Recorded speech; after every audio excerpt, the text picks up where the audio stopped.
ați venit, dragilor, din Zodia Berbec, oriunde v-ați afla în această lume. Sunt încântată să fim din nou împreună la o nouă lectură pentru luna martie acestui an 2026. Așa că, dragilor, toți cei care aveți nu doar soarele, ci și luna, Venus sau poate ascendentul în Zodia Berbec, această lectură este de asemenea și pentru voi. Desigur, nu uitați, este o lectură general colectivă, așa că vă rog să luați decât ceea ce va rezona cu voi.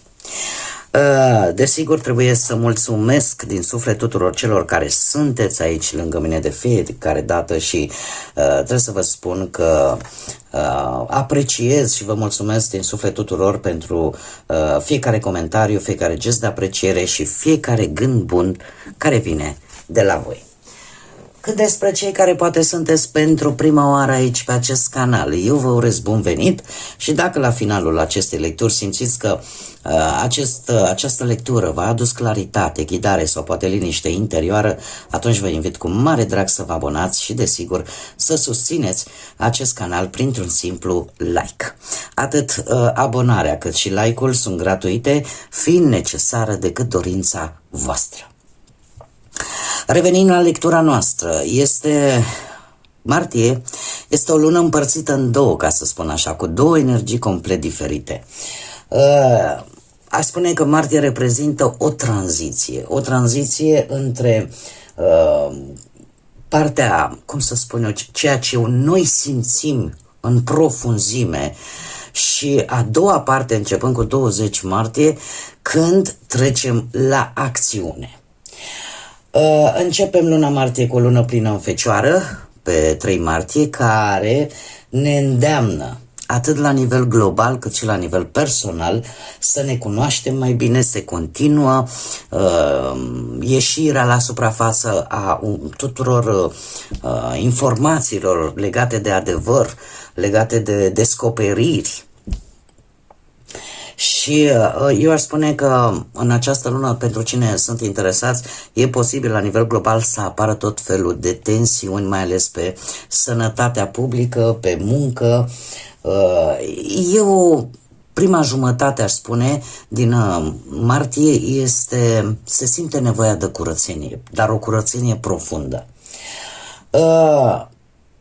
La nivel general, așa, vom resimți emoții mult mai puternice la începutul lunii.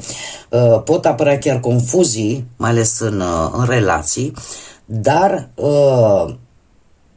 se resimte oarecum și lipsa răbdării.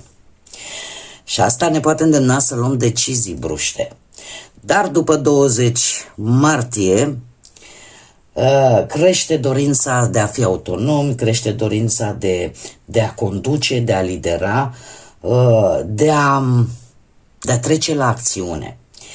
Acum, cu toții știm, odată cu intrarea soarelui în Berbec, începe și echinocțiul de primăvară, cel puțin pentru noi cei din emisfera nordică, pentru cei din emisfera sudică începe cel de toamnă, dar este, cum să spun eu, începe și un an nou astrologic, odată cu intrarea aceasta și cu începerea echinocțiului de primăvară, așa că toate aceste energii vor influența foarte mult lucrurile și situațiile, atât, cum am mai spus, la nivel global, cât și individual, personal. Putem vedea schimbări de direcție la nivel profesional și anumite reacții care vin mai mult din instinct. Cum vă afectează pe voi, dragilor? În mod direct. Este o lună de restart pentru voi, unde aș spune că după 20 martie începeți un nou ciclu la nivel personal. Și asta pentru că Saturn, în semnul vostru, vă cere maturizare, vă cere într-adevăr să vă canalizați impulsul, energia și acțiunea cu mai multă asumare. Așa că aș putea spune că martie vă provoacă să vă asumați cine sunteți și să începeți acest nou capitol din viața voastră cu curaj, cu determinare, dar și cu asumare. Dacă vorbim pe partea asta a muncii, aș spune că în prima jumătate a lui martie vă veți simți mai obosiți, aveți niște planuri ascunse, nespuse celorlalți și la care lucrați, dar după 20 martie, din punct de vedere al muncii, se pare că reapare energia de inițiativă și chiar puteți obține, nu știu, poate un nou post sau o nouă responsabilitate destul de mare și destul de importantă. Dacă vorbim de bănuți, se recomandă atenție la cheltuielile impulsive cam pe întreaga lună. De ce? Pentru că stabilitatea financiară la voi vine abia la finalul lunii, atunci când Venus va intra în Taur. Pe partea vieții amoroase, spune că prima parte a lui martie vine cu o ușoară confuzie, după care în cea de-a doua jumătate a lunii lucrurile parcă se clarifică brusc. Este adevărat, pentru cei care vă aflați într-un cuplu, într-o relație, prima parte a lunii e posibil ca partenerul să simtă că voi sunteți un pic așa mai retrași, dar se reaprinde, ca să spun așa, pasiunea după 20 martie. Aici trebuie să fac o mică specificație și anume faptul că pot apărea confruntări directe și în special la cei care deja aveți o relație instabilă. Deja sunteți într-o relație care e bolnavă, ca să spunem așa, metaforic vorbind, și chiar se poate definitiva decisiv, va fi ceva fără cale de întoarcere pentru aceste relații, adică pot exista despărțiri categorice. Cei singurei, e posibil să aveți parte de reapariții din trecut, de vechi relații, vechi parteneri, și după 20 martie să simțiți așa o atracție foarte rapidă, foarte intensă și fără să vă dați seama să fiți implicați într-un început nou. Dar nu oricum, se cere implicarea saturniană, vine și spune, domne, există această posibilitate a unei noi relații, dar totuși ai răbdare, dă dovadă de seriozitate și de asumare. Și acum haideți să vedem și ce ne spun cărțile. Prima săptămână avem cheia. Se pare că încă din prima săptămână a lui martie veți reuși să găsiți soluția la o problemă sau la o situație care ți-a dat bătăi de cap. Cea de-a doua săptămână, avem cărarea banilor. Se pare că există șansa ca voi ori să recuperați o anumită sumă de bani, ori să câștigați o anumită sumă de bani. Vi se dau indiciile, ca să spun așa, prielnice pentru acest lucru. Cea de-a treia săptămână vine cu o broscuța țestoasă care spune, domne, eu mă mișc încet, dar mă mișc sigur. Așa că mergeți înainte, chiar dacă poate o anumită problemă, o anumită situație se mișcă cu pași înceți. Am văzut și așa, fac o analogie cu ce am văzut odată la o emisiune în care era vorba de un melc, era o emisiune cu iz politic și în care era vorba de un melc și cum se făcea propagandă în al doilea război mondial și care este, cum să spun eu, pilda melcului. E adevărat, merge încet, merge sigur, dar niciodată nu merge înapoi. Merge numai înainte. Cam așa, comparativ cu țestoasa. Țestoasa mai poate da și înapoi, dar melcul înainte, încet și bine. Cea de-a patra săptămână avem focul, o emoție puternică, deja ne aflăm în epoca voastră, a energiei voastre și avem focul, o puternică emoție, atât de iubire pasională cât și de ură sau de răzbunare. Astea sunt aspectele importante. Haideți să vedem acum, să intrăm un pic în detaliu și să vedem ce ne spune tarotul. Ce vine pentru dragii mei din Berbec în luna martie, atât pe plan profesional, financiar sau sentimental. Să vedem.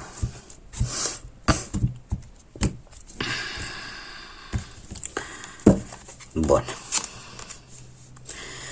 Pe plan profesional, cred că provocarea voastră pe plan profesional este o energie posibilă. O energie care poate v-a promis ceva legat de muncă, legat de cariera voastră profesională. Sau ați putea fi chiar voi, dacă aveți și un ascendent în zodii de apă, rac, pești sau scorpion. Ce se întâmplă? Ori este o energie care v-a promis o reușită într-un proiect, poate, sau considerați că este o persoană nouă care să vă poată ajuta sau să vă poată deveni un bun aliat în domeniul ăsta profesional. Sau poate voi cumva vă doriți să reușiți pe un anumit proiect care ține de muncă. Care este problema? Deocamdată se pare că nu prea aveți resurse. Dar resurse în ce sens? Poate că nu mai aveți încredere în oameni. Poate că cu acest 3 de spade, poate că ți se pare că indiferent cât de mult ai muncit, parcă altcineva ia foloasele în urma poate a muncii voastre. Lipsa asta de încredere și o energie nu tocmai ok ca tu să îți pui în aplicare acest plan în cazul în care e vorba de tine, sau tu să poți să profiți de ajutorul pe care ți-l poate oferi acest personaj, face din păcate ca lucrurile oarecum să se tărăgăneze. Acum, din punct de vedere uman, aș spune că e perfect normal ceea ce simți tu și neîncrederea și faptul că ai momente în care ai senzația că te lupți cu morile de vânt. Totuși, potențial există, dragilor. Așa că dacă voi reuși să ieșiți din această energie totuși și să fiți atenți să vă adaptați, pentru că este bine, nu, să nu avem încredere în oricine, dar totuși nu putem să-i băgăm pe toți în aceeași oală. Am un nas de bâte care pe partea muncii este fabulos, este extraordinar. De ce? Pentru că în primul și în primul rând e vorba de ori de o idee bună, ori de o ofertă bună, ori pur și simplu arată un moment cheie în această lună pentru voi la nivel profesional, de care voi trebuie să profitați. Trebuie să profitați, dar cum? Să ieșiți din această stare. Voi sunteți reprezentați energia riscului, dar nu orice risc, un risc strategic, un risc organizat.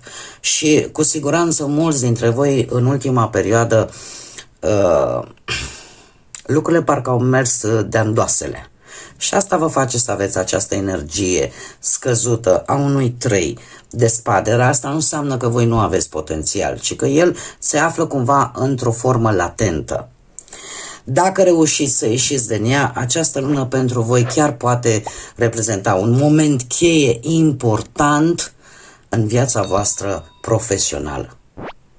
Pentru că asul de bâte mie îmi vorbește de viziune nouă, foarte promițătoare, de ceva nou pozitiv, de care te poate duce chiar către succes, un succes important. Dar trebuie să faceți voi primul pas, aveți să vă recuperați încrederea în primul și în primul rând în voi și în potențialul vostru. Iar lucrurile se pot rezolva.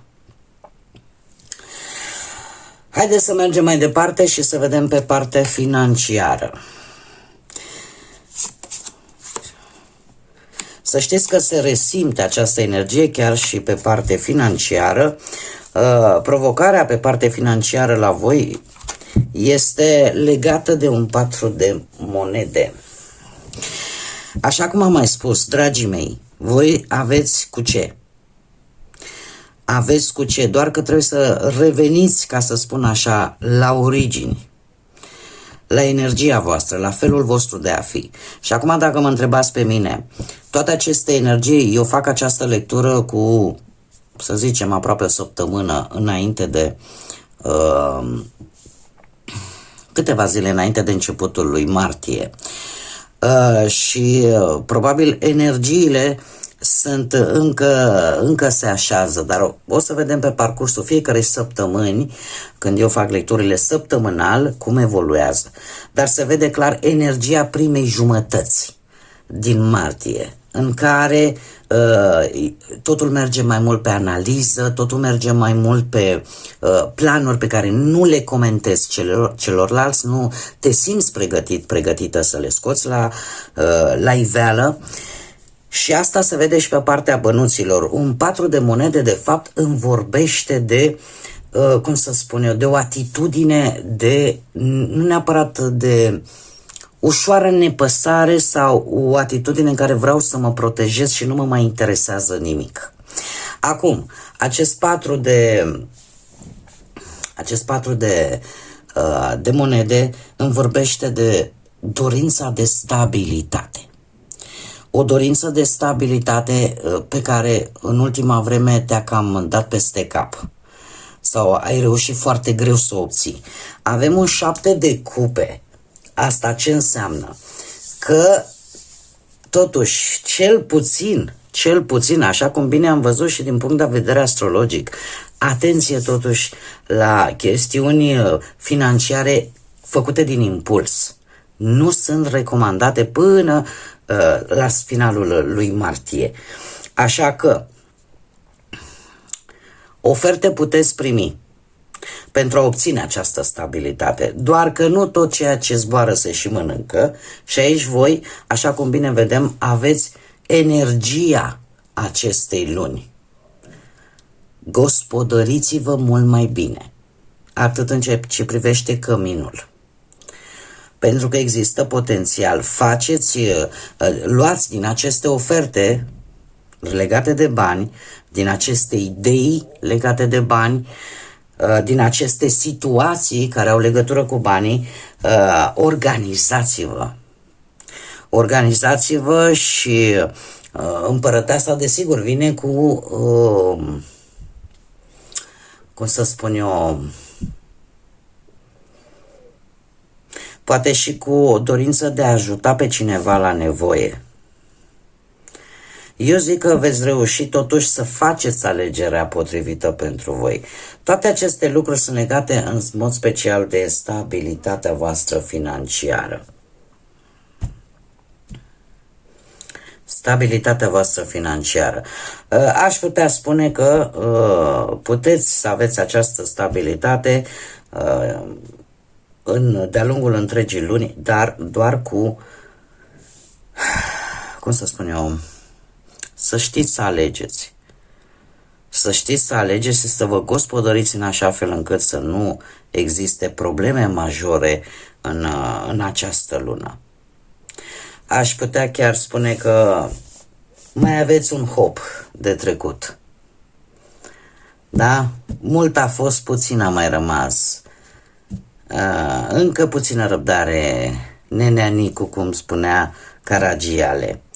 Așa că nu vă lăsați, pentru că lucrurile se pot rezolva. Nu știu, probabil că unii dintre voi ori ați fi vrut să renovați o casă, să o cumpărați poate, sau să faceți ceva legat de o proprietate. Și aveți aici tot felul de oferte, idei posibil. Alegeți cu înțelepciune și bine ar fi totuși să nu vă riscați foarte mult în această lună. Haideți să vedem și cu dragostea cum stați, cei care sunteți într-o relație. Provocarea voastră o aduce un rege de spade, așa cum bine am văzut și din punct de vedere astrologic, sunteți tentați, cei care sunteți într-o relație, voi berbecuților sau berbecuțelor, sunteți tentate să fiți un pic mai închiși și să nu vă afișați foarte mult ceea ce simțiți. Regele de spade și cu precădere cei care aveți poate și un ascendent în zodii de aer, Gemeni, Balanță sau Vărsător, există această tentație de a vedea inclusiv relația mult mai logic, mult mai rațional și în felul acesta nu mai scoateți la suprafață ceea ce simțiți cu adevărat. Asta nu înseamnă că nu mai simțiți, ci pur și simplu sunteți un pic mai reci, poate mai direcți. Și pajul ăsta Deci maturitate există, doar că pajul ăsta de monede îmi spune că sunteți într-o perioadă de tranziție, într-o perioadă de transformare în care și noul ăsta de bâte vine cu o ușoară oboseală. Așa cum bine au spus și astrele, vă veți simți un pic mai obosiți, un pic mai epuizați, dar așa cum am mai spus, potențial există pentru că voi aveți sau sunteți îndemnați să gândiți într-o manieră mult mai matură relația. Așa că este, așa cum am mai spus, o lună cu doi poli diferiți, total diferiți. Dacă reușiți să treceți de prima jumătate a lui martie, cu siguranță cea de-a doua lună va aduce acele clarificări de care voi aveți nevoie. Haideți să vedem și cei singuri. Provocarea voastră e aceea de a termina odată pentru totdeauna un conflict, că poate el să fie intern, care se duce voi cu voi și care sau cu altcineva și care vă dă bătăi de cap și trebuie să vă spun că nu este neapărat de acum, probabil că durează de ceva timp acest conflict. E posibil să fie cu persoane din exterior sau cu persoane cu care voi conviețuiți. Resursele voastre nu sunt tocmai sunt cam la limită, să spunem așa, pentru că în ultima perioadă probabil ați avut parte de nopți nedormite, de stări de stres foarte continue care v-au cam epuizat. Dar cu acest cavaler de bâte și cu predilecție cei care poate aveți și un ascendent în zodii de foc, berbec, leu sau săgetător, trebuie să vă spun că puteți trece de această etapă din viața voastră. Lucrurile se pot rezolva, cum am mai spus, către sfârșitul lunii și eu aș mai spune că cel mai important lucru de care poate vă veți da seama în a doua jumătate a lui martie este acela că vei realiza, nu știu dacă este pentru o anumită persoană acest conflict sau conflictul intern din voi, vis-a-vis de o anumită energie care pe voi vă interesează, dar ce pot să vă spun cu cavalerul ăsta de bâte este că îți vei da seama dacă este doar ceva trecător sau are șanse să devină ceva serios. Asta cu siguranță, chiar dacă te va costa un consum nervos. Haideți să vedem. Este o lună în primul rând de analiză, de căutare, dar la final de decizii exacte. Haideți să vedem și ce mesaj au florile și avem hortensia, care ce ne spune? Primul pas. Încearcă să fragmentezi problema, situația care te macină, pentru că este mult mai simplu să abordezi bucată cu bucată. Asta înseamnă să recomandă, ca să spun așa, o atenție mai mare la detalii, nu luați, cum să spun eu, haideți să vedem cât de mare e pădurea și ne centrăm în mijlocul ei, îndepărtați-vă de pădure pentru a vedea imaginea pe ansamblu, în așa fel încât să luați punct cu punct, organizat așa cum vă știu, și să le rezolvați în ordine. Pentru că, să știți, prima jumătate a lui martie este destul de haotică. Pentru că nu există acțiune și există mai multă activitate mentală. Haideți să vedem și ce mesaj are Universul pentru voi, dragilor din Berbec. Pentru luna martie, un mesaj, te rog, pentru dragii mei din Berbec. Ia să vedem ce ne spune. Se pare că tu ești în siguranță, ești protejat, protejată. Ce a fost rău va rămâne în urmă, iar tu ești pregătit să te miști dincolo de toate provocările care au venit la tine sau pentru tine. Sunt lecții pe care a trebuit să le înveți, acum ești în siguranță sau este ceva sigur pentru tine, așa că ai încredere în propriul tău drum, în propria ta cale. Ce mesaj mai încurajator decât acesta? Și sinceră să fiu, atât energia din punct de vedere astrologic, din punct de vedere al cărților și chiar și energia arcanelor majore care reprezintă această lună martie spun același lucru. Da? Adică aveți încredere în drumul vostru și probabil că tot ceea ce vi s-a întâmplat până în prezent și ce mai este un pic de reglat în jumătatea lui martie sunt lecții pe care trebuiau învățate, da? Și nu repetate. Bun, dragii mei, acestea au fost mesajele pentru voi. Eu sper că această lectură v-a adus ghidare, claritate și, de ce nu, poate o nouă viziune asupra vieții. Așa că vă mulțumesc că ați fost alături de mine, iar până la o nouă lectură, eu vă doresc un martie minunat. Desigur, le urez doamnelor o primăvară minunată, un început de primăvară minunat, un la mulți ani pentru toate femeile din această lume și cele care mă urmăresc în mod special. Și desigur, nu uitați, dragilor, nu uitați, sunteți suflete frumoase, așa că zburați înalt și lăsați iubirea, lăsați credința și pacea să vă însoțească cu fiecare pas din viața voastră.